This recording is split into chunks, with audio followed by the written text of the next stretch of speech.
The first reading is dispensed with, and the bill is considered read and open to amendment at any point. An amendment in the nature of substitute consisting of the text of the bill as amended by the Subcommittee on Emergency Preparedness Response and Communications has been offered by the gentlewoman from Arizona, Ms. McSally. Does the gentlewoman wish to offer her amendment? Yes, Mr. Chairman, I have an amendment in the nature of a substitute listed on the roster, and I ask for consideration at this time. Clerk shall report the amendment. Amendment in the nature of a substitute to H.R. 2200, offered by Ms. McSally.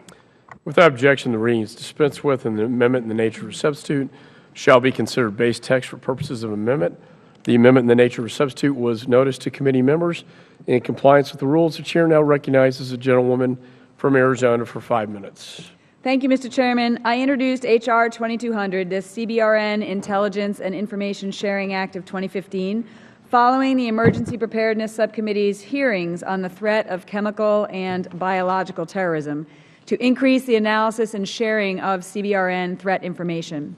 Witnesses at both these hearings highlighted the importance of analyzing and sharing with appropriate state and local officials and emergency response providers information about chemical, biological, radiological, and nuclear threats.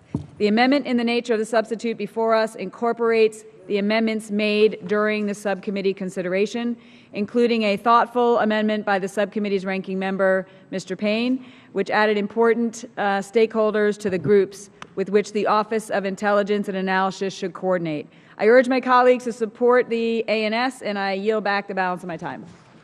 Gentlelady yields back. Is there any further discussion? There being no further discussion on the amendment in the nature of a substitute, the committee will move to consideration of the amendments on the roster. Per the roster agreement listed next is an amendment offered by the gentleman from New York, Mr. Higgins. Would the gentleman like to offer his amendment? Yes, Mr. Chairman, I have an amendment listed on the roster and ask for its consideration at this time. Clerk shall report the amendment. Amendment to the amendment in the nature of a substitute to H.R. 2200, offered by Mr. Higgins. Without objection, the reading of the amendments dispensed with. Mr. Higgins is recognized for 5 minutes. The Department of Energy plans to begin transporting highly enriched uranium liquid from Canada to South Carolina next year. The Department proposes to transport this waste, which is far more radioactive than spent nuclear fuel, through the northern border at the Peace Bridge through downtown Buffalo. An attack on one of these trucks crossing the Peace Bridge could contaminate the Great Lakes, which contains 84% of North America's surface fresh water with radioactive material. And an attack on a truck moving through a heavily populated area like downtown Buffalo would have obvious and devastating consequences.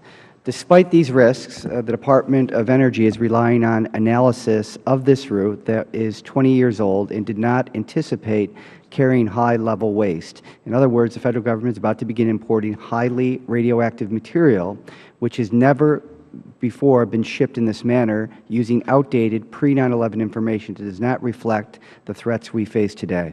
My amendment would direct the Department of Homeland Security's Office of Intelligence and Analysis to produce an assessment of the risks associated with the transportation of nuclear materials, including highly enriched uranium liquid. And it would direct the office to share this information with relevant Federal agencies, such as the Department of Energy's Office of Environmental Management. This amendment would ensure that the Department of Energy has the information it needs when considering the wisdom of transporting dangerous material through high-risk areas like Buffalo. I urge my colleagues to join me in support of this amendment, and I yield back. Gentleman yields back. Is there any further discussion on the amendment? There being no further discussion, the question now occurs on the amendment to the amendment in the nature of a substitute offered by Mr. Higgins. All those in favor signify by saying aye. Aye. All those opposed signify by saying no. In the opinion of the Chair, the ayes have it, and the amendment is agreed to. There are no additional amendments listed on the roster. Are there any further amendments to the amendment in the nature of a substitute? There being no further amendments, the question now occurs on agreeing to the amendment in the nature of a substitute to H.R. 2200 as amended. All those in favor signify by saying aye. Aye. All those opposed signify by saying no. In the opinion of the Chair, the ayes have it, and the amendment in the nature of a substitute is agreed to. Question now occurs on reporting H.R. 2200 as amended to the House with a favorable recommendation. All those in favor signify by saying aye. Aye. All those opposed signify by saying no. In the opinion of the Chair, the ayes have it. The motion is agreed to. Without objection, the motion to reconsider is laid on the table. Staff is authorized to make any technical and conforming changes. I now call up